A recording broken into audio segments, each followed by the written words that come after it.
Magandang araw po sa inyo. Narito kami upang ibahagi sa inyo ang isa sa mga paraan ng paghalalanan. Ito ay ang markoting. Po naming puno na imamarkot ay puno ng kalamansi. Mga hakbang sa pagmamarkot ng puno ng kalamansi.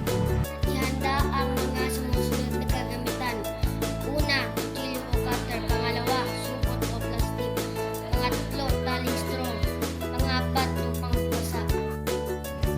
Ikawawa, pumili na sanga ng puno na siyang maingat na babalatan. Tapos itong balatan ay takalan ng upang basa. Ang bahagi ng sanga na pinabalatan. Kaapat, kuhanin ang supot o plastic at bautin ang bahagi ng sanga na tinapakan ng upang basa. Tali ang magkabilang dulo ng supot gamit ang taling straw.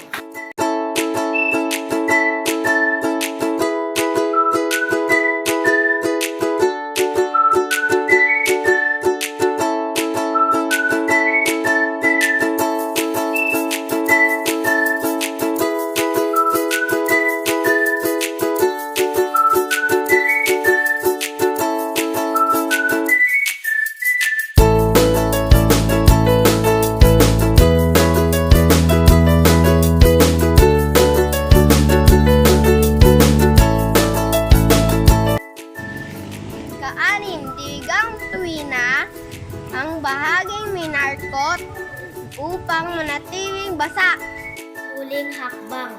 Pagkaraan ng isa o higit pang buwan ay maaaring nang putulin ang sanga upang itanim sa panibagong paso.